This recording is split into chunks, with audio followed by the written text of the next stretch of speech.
My brother stole our family company from me. The forensic accountant was my savior. The humidity of Singapore clung to my suit like a second skin as I raced through Changi Airport, my phone buzzing incessantly against my thigh. I'd just closed the deal, a 3-year, multi-million-dollar partnership to distribute our precision machine parts across Southeast Asia. It was the culmination of 2 years of relentless work, of building relationships, of understanding markets my father and grandfather had only dreamed of. The text notifications were a blur of congratulatory emojis from my team, but one name was conspicuously absent: my brother, Liam. I shoved the thought aside. Liam had never been good at sharing the spotlight. The flight back to Chicago was 15 hours of anticipation. I pictured Dad's face when I presented the signed contracts.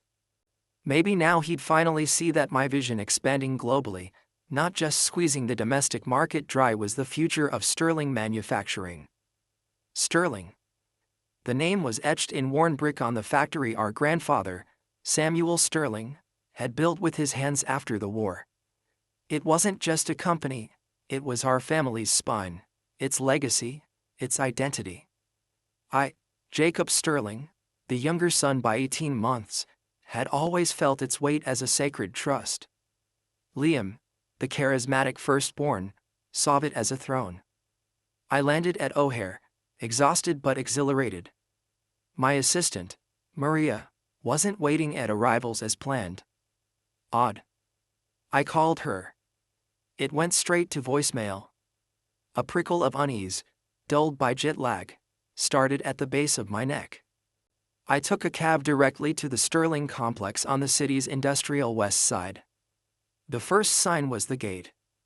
Old Joe, the security guard who'd known us since we were boys kicking a soccer ball in the yard, wouldn't meet my eyes. "I'm sorry, Mr. Jacob. I can't let you in." "Joe, it's me." "What's going on?" "My keycard's not working." He looked physically pained. "Orders from the top, sir. Your access has been revoked. You need to speak with Mr. Liam or your father." "Mr. Liam." The formality was a bucket of ice water. I stormed around the barrier, heading for the 4-story administrative building, the glass house, Grandpa called it, a symbol of transparency. The main doors were locked. Through the glass, I saw Cynthia from HR scuttle past, catching sight of me and quickly looking away. My phone rang. It was Liam. "Jacob. You're back." His voice was smooth, devoid of warmth. "Liam, what the hell is this? Why am I locked out? We need to talk." "Not here. Meet me at Dad's house. Now." The line went dead. The drive to our childhood home in Oak Park was a montage of growing panic. The manicured lawns, the sturdy oak trees, all felt alien.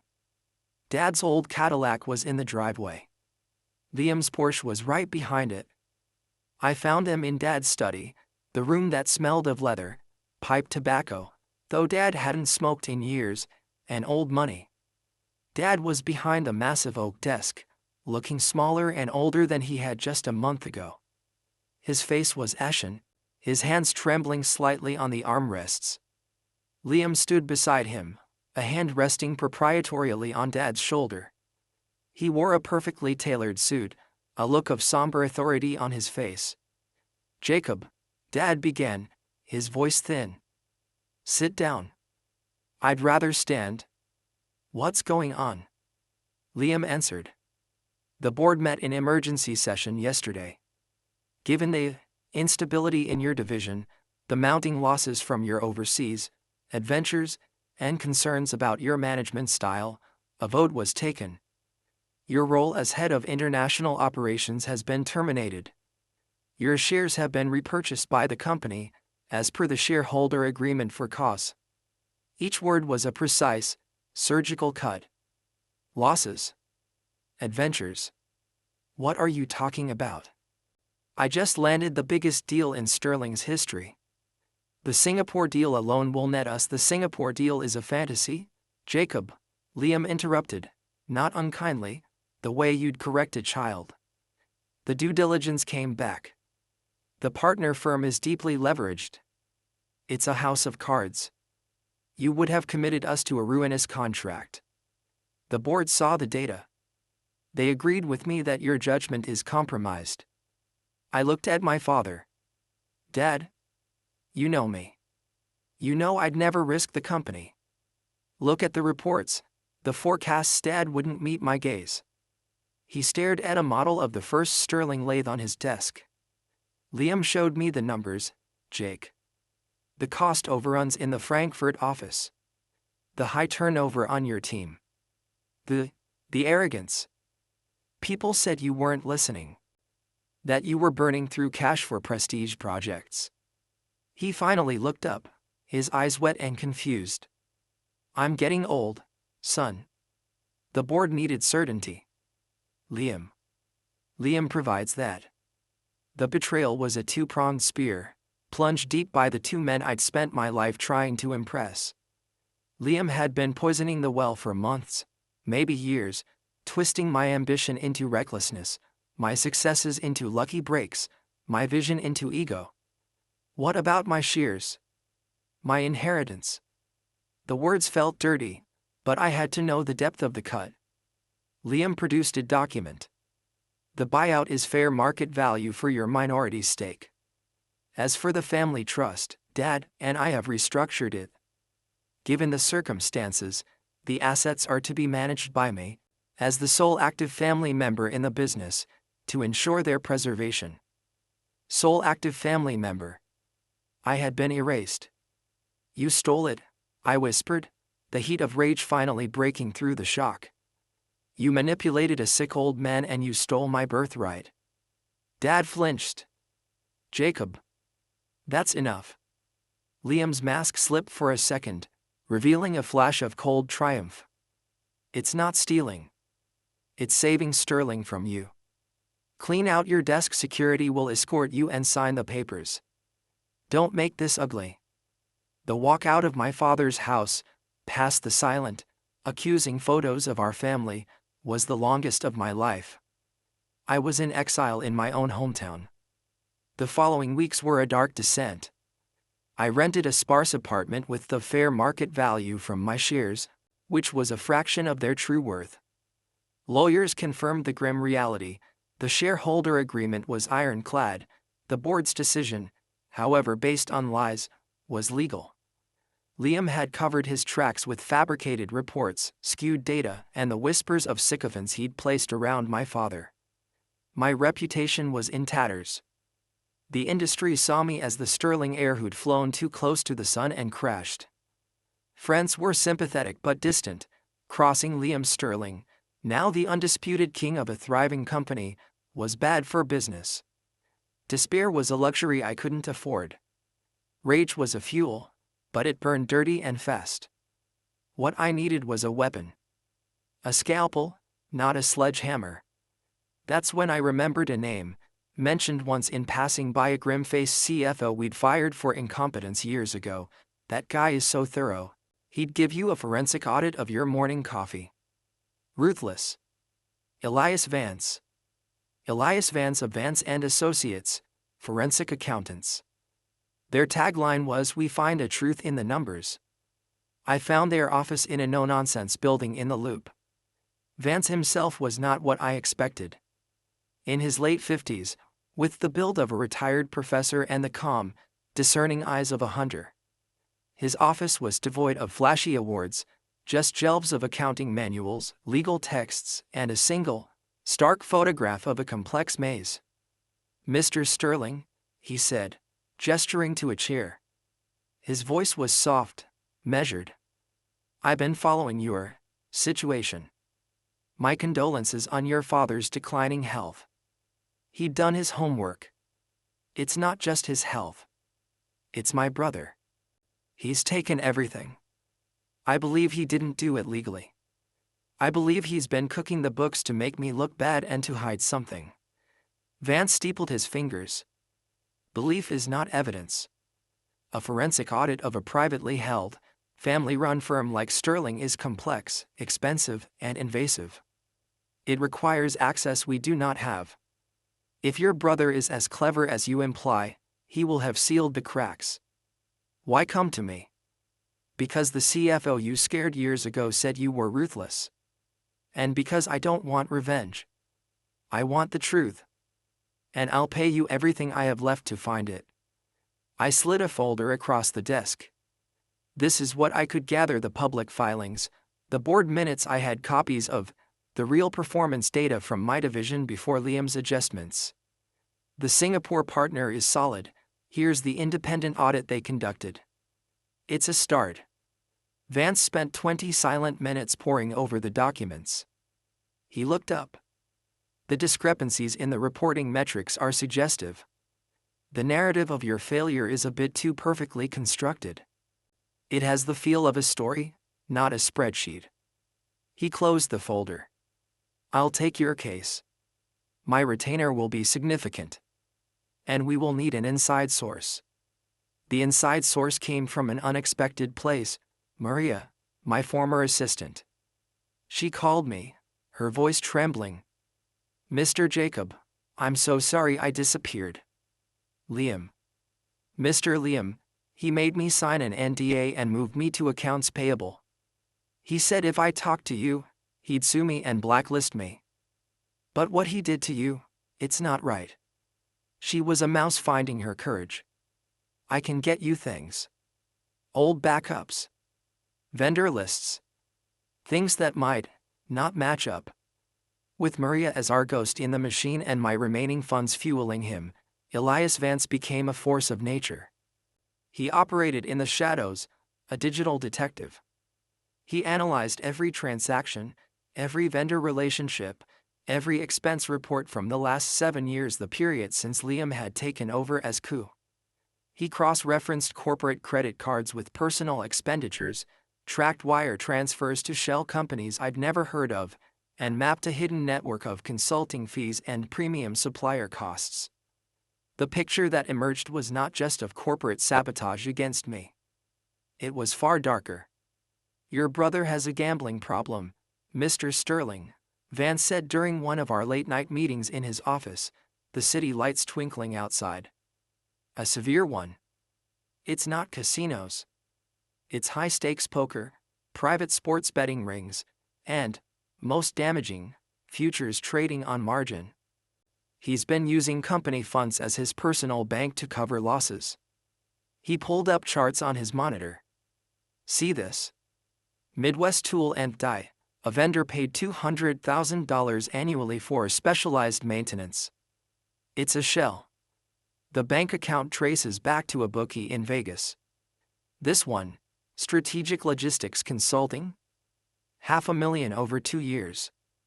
The principal is a hedge fund manager who runs an illicit betting pool. Liam has been siphoning off cash for years, slowly at first, then more brazenly.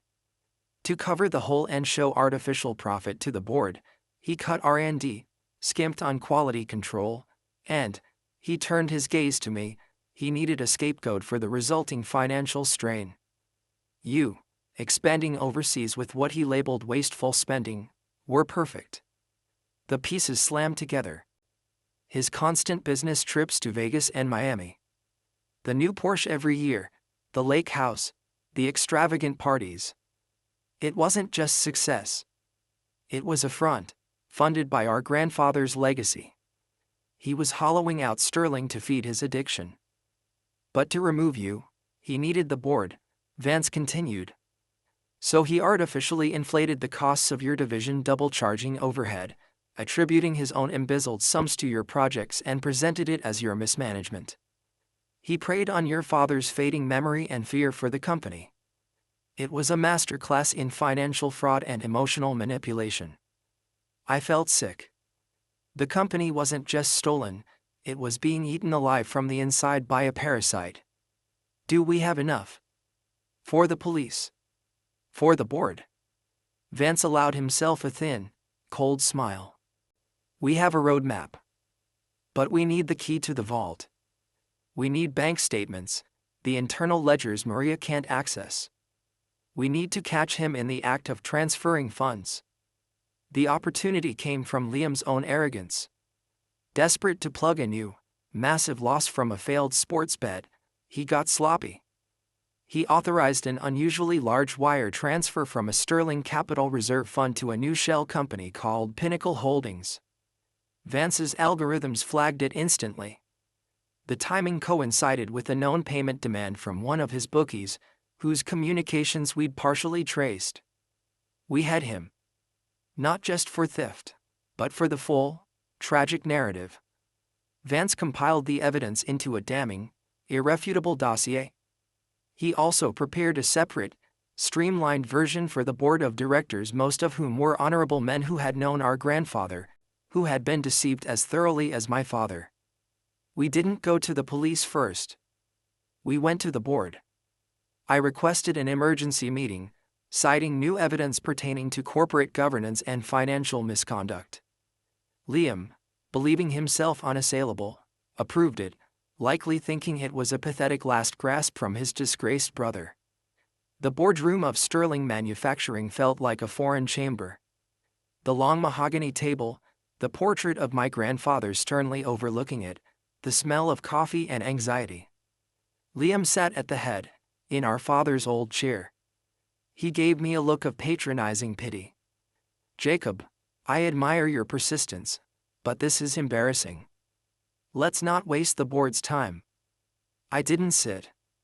Elias Vance stood beside me, a silent, imposing figure with a briefcase. "Mr. Chairman, members of the board," I began, my voice clear. 2 years ago, you voted to remove me based on a story of incompetence and financial drain. Today, I'm here to show you the true source of the drain. I nodded to Vance. He connected his laptop to the projector. For the next 45 minutes, he took them on a journey through the numbers. He showed them Midwest Tool and Die and its connection to Vincent the Viper Rossi, a known organized crime associate. He showed them the mirroring patterns, a loss in Liam's private betting account, followed days later by a consulting fee or an inflated invoice from a sterling vendor. He showed the forensic trail of the Pinnacle Holdings wire, linking it directly to a bank account under a bookie's alias. The room was tomb silent, save for Vance's calm, factual narration. Board members, men like Mr. Henderson who'd taught me to fish, stared at the screens in growing horror. Liam's face went from smug, to confused, to pale, to a sickly gray as the architecture of his lies was dismantled brick by digital brick. In total, Vance concluded, we have identified $8.7 million in misappropriated funds over the last 5 years, with mechanisms put in place to obscure the losses and blame operational issues on Mr. Jacob Sterling's divisions. The Singapore deal, which was cited as evidence of Mr. Jacob poor judgment, is, as you can see from these independent audits, completely sound. The narrative of failure was a necessary fiction to cover the embezzlement. I finally looked at Liam. You didn't just steal the company from me, Liam. You were stealing it from Grandpa. From Dad. From every worker on the floor. You were gambling our legacy away. Liam shot to his feet, his chair screeching. This is a lie. A fabrication? He's bitter. He hired this mercenary to create a fantasy. Spittle flew from his lips. The polished CEO was gone, replaced by a cornered, desperate animal. At that moment, the boardroom door opened. 2 uniformed police officers and a detective in a suit entered, their footsteps loud on the hardwood. Vance had submitted our evidence to the Financial Crimes Unit that morning. Liam Sterling, the detective said. We have a warrant for your arrest on charges of embezzlement, wire fraud, and falsifying business records. You have the right to remain silent. The scene that followed was a grim, satisfying ballet of justice. As they read him his rights, Liam's eyes darted wildly around the room, looking for an ally, finding only faces of stony betrayal. He looked at me, and for a fleeting second, I saw the terrified boy I'd shared a room with, before the greed consumed him. Then the mask of hatred returned. They led him out, past the gaping secretaries, past the factory floor where workers had gathered, hearing the commotion. The board meeting reconvened in a state of shock. The vote was unanimous and immediate. Liam Sterling was removed from all positions. The reinstatement of Jacob Sterling as CEO, with full voting control of the family's shares held in trust, was passed. My first act was to appoint Elias Vance to oversee a full financial restoration and to implement new, ironclad controls. The hardest part was facing my father. I went to him that evening, with Vance's summary report. I sat with him in his study and told him everything, gently, showing him the proof. He wept, great heaving sobs of guilt and grief. I failed you, Jake. I failed my father. I saw what I wanted to see in Liam. I was afraid of the future you represented. You were misled, Dad, I said, my own throat tight. By a son who needed help and chose theft instead. We can't change the past. But we can save Sterling. The fallout was total. Liam, out on bail, lost everything. His wife, upon learning the depth of the deception and the gambling, took their children and filed for divorce. The lake house, the cars, were seized as assets bought with stolen funds. His name became mud in the industry, a cautionary tale. He was eventually convicted, his sentence reduced for repayment of some of the funds, which we recovered through asset seizures. He went to prison a broken man. For me, there was no triumphant celebration. The victory was somber. I walked back into the glass house not as a conquering hero, but as a surgeon after a difficult operation. The company was wounded, its trust violated. My job was to heal it. I reinstated the R&D department. I personally apologized to the Singapore partners and resurrected the deal. I walked the factory floor, shaking hands, looking people in the eye, promising stability. Slowly, the shadow of scandal lifted. 1 year later, Sterling Manufacturing was not just stable, it was growing, ethically and sustainably. My father, his health somewhat improved after the truth was out, came to the office sometimes, sitting in the corner of my office, a silent, proud presence. At the annual company picnic, held on the factory grounds as Grandpa had always done, I stood to give a speech. I looked out at the employees, their families, my own family, my father, my new, genuine team. I saw Elias Vance, our guest of honor, giving a slight nod. A year ago, I said, this company was on a shaky foundation. Not of concrete and steel, but of trust that had been eroded. We've spent the last 12 months pouring a new foundation. One built on transparency, on integrity, and on the simple, hard-working values my grandfather stamped into every part he made. That foundation is now solid. And from it, we will build a future worthy of the name Sterling. The applause was not thunderous, but it was real, warm, and lasting. As I stepped down, my father squeezed my arm, his eyes clear. He'd be proud, Jake. Your grandfather would be so proud. The ghost of betrayal would always be a part of the company's history, a scar. But scars speak of healing, of survival. I had lost a brother to greed, but I had reclaimed my family, and in doing so, I had saved our legacy. The numbers, in the end, had told the true story. And the truth, no matter how deeply buried, had finally set us free.